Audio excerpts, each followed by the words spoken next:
Welcome back to some Animal Crossing New Horizons. I'm dear darling, as you see what's going on our lovely island of Fawnhallow today, where I'll apologise in advance, it's absolutely going to be a short episode, not only because it's late, also because I'm having major stomach cramps right now. I think, I will say at least, diet-wise, I'm pretty convinced I am gluten intolerant to some degree. Like, I feel it's kind of like locked in, mainly because now I'm doing more reading about what things could be containing gluten. And I feel like, oh my god, my mind has been opened up with things which I was like, I don't like. Okay, we'll get into it. Hold on. Good evening, everyone, and here with Late Night Broadcast. I hope you can make it through this. Right now in Fawnhallow, it's 12:35 am on what should be Thursday, July 30th, 2026.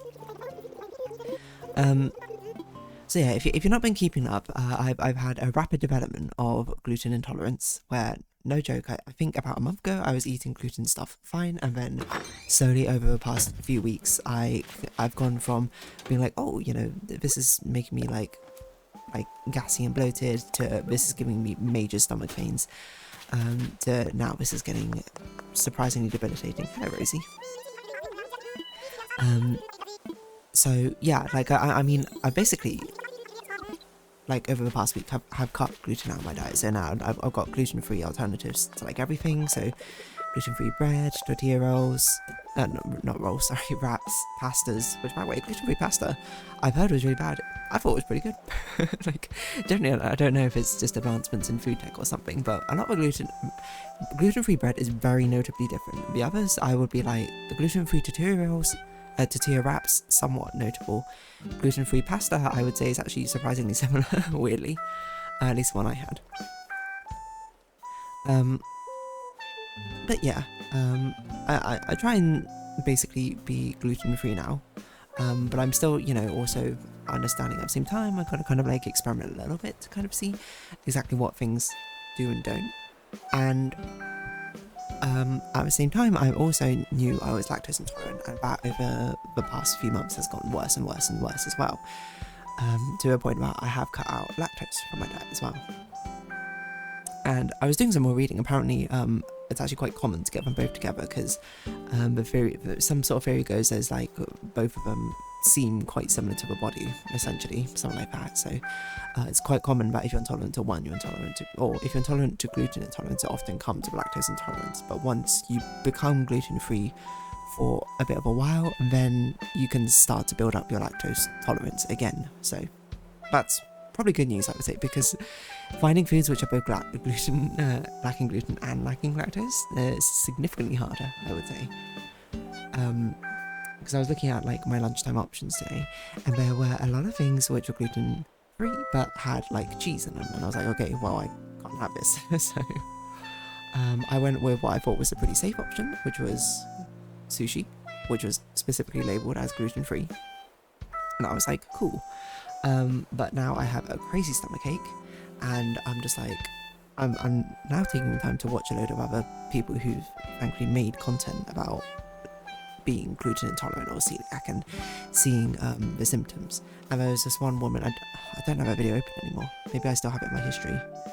Oh yes, it's still in my history, Robin's gluten-free living, where she was just, apparently when you eat gluten, when you're gluten-free, it's called getting glutened. And she described being full-on glutened and cross-contaminated glutened. And I would say, like, at least my symptoms right now very much sync up with a cross-contamination gluten. So maybe that is the case. But I also did look up, because I was also curious, being like, what was it the sushi itself that could have contained gluten? Apparently soy sauces also very commonly contain gluten, or can contain gluten, and often, a lot of the times, some sushis is something like soaking it in some type of vinegar, which also often has gluten in.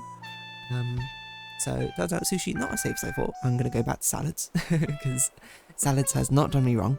But yeah, right now I'm in a intense bout of discomfort, I would say. I wanted to draw today, but I'm not gonna do that. I'm instead gonna go rest immediately after this. In fact, I basically rested since I got back home till about now, and I'm gonna go continue to do so. But yeah, I think the saddest part though is like watching all these videos being like, oh, what do you do if you get gluten? And literally everyone's just like, sadly, you can't really do anything. And it's like, no. It's like, find a pose which works for you. Sometimes peppermint or ginger tea can help. And then otherwise, that's kind of like, well, you just got to ride it out. And I'm like, that's a worse thing. That's not what I want to hear right now. But I'm like, I also understand that is the consequence. But it did actually make me more carefully sort of think about things I was looking at, and looking at the videos. Another YouTuber was describing how she got glutened by drinking oat milk, and I went, wait a minute, because she's in the UK, oat milk's not gluten free.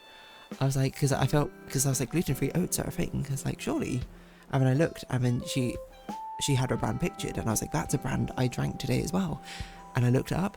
That brand is not guaranteed to be gluten free in the UK.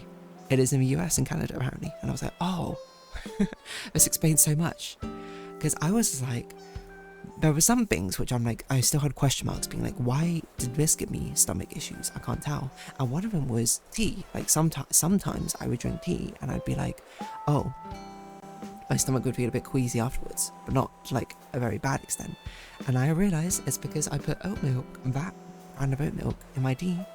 And it probably depends on how much I put in my tea and how much other things I've had that day, which depends on how much it causes an issue or not.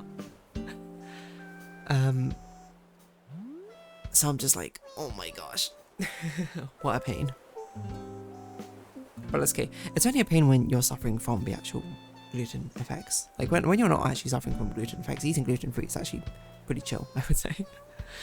Like, I thought it would be a lot worse. I'd be like, oh, my meals are going to taste terrible. I'm going to be like, I'm totally for real for you right now. I think the foods are still pretty good.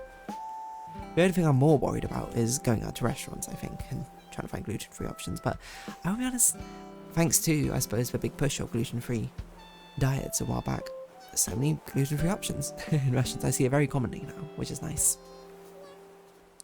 I am still just like kind of dying over here though, so I'm only going to record about 10 minutes. But yeah, it does kind of suck, you know, sometimes when you're ill, you want to do something, because Art 5, there's not many days left, and I haven't finished off the arts I wanted to, they're just all in progress. I wanted to try and finish off as much as I could today, but I can't, so that's why. Plans get disrupted, so be it.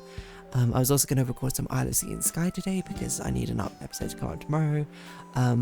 I've instead decided just to move my Pseudo Regalia episode up one. So that will come out tomorrow instead of Isle of Sea and Sky, but I'll just record Isle of Sea and Sky tomorrow. But otherwise, I'm just like, I can't wait for this to pass, get back to my gluten-free diet, and then hopefully not get glutened again.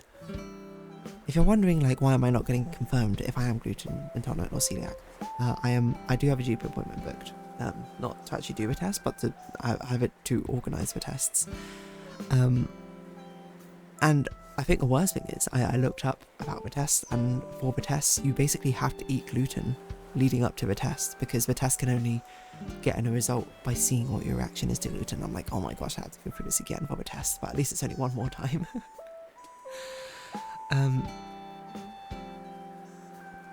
So yeah, I'm just eagerly anticipating that test, and until then, I'm just dying, I suppose. I would say this is definitely the worst I think I've had it for a long while. Like, I don't know, it's like a completely different kind of pain. But yeah, I'll survive, don't worry. I will take plenty of rest. I will drink, I think I have some green tea, which I will use that. I don't think I have ginger tea. That I should do. I gotta look, honey is gluten free, right? Is honey gluten free? Because I often find warm honey. Yes, honey is naturally gluten free. Phew.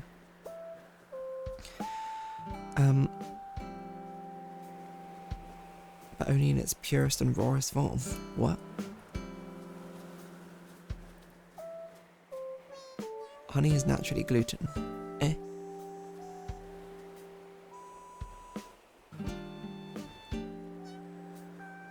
Gluten is a protein inside of seeds. Flowers don't have them. Honey is sugar. Okay, and sugars are gluten free. Okay.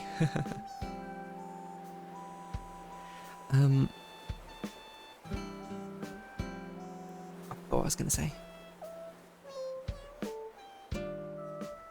Because I often find that when I'm ill, Normally it's more for sore throat, but warm water and honey. That's what helps me the most.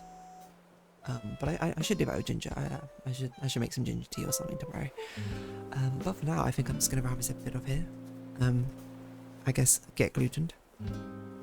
I actually can't wait till I get the test done to actually know for sure. But apparently it's also like the test can come up negative, even if you are gluten intolerant or celiac. So I'm just like, okay, well, I mean, I kind of want it more so for confirmation. So I'm like, okay, I know definitively for a fact this is what's causing it. So then every other time where I'm just like, I don't understand why this is happening, and I can now check and be like, you know, like with a tea case and be like, oh, okay, probably one of those ingredients in there has gluten and I didn't even realize it. So, learning lesson for me, soy sauce can contain gluten. Oat milk can't contain gluten. It's very obvious now I say it, because I knew about oat-free, gluten-free oats. I don't know why I didn't even consider it before, but there you go. Anyway, on that note, I'm going to round this episode off here. So if you have been watching, thank you very much. It's been Animal Crossing New Horizons. I've been here, darling. Likes, comments, subscription, shares, greatly appreciated. Socials, Discord down below. Hope to see each other again. But for now, it's our farewell. So until next time, bye-bye for now.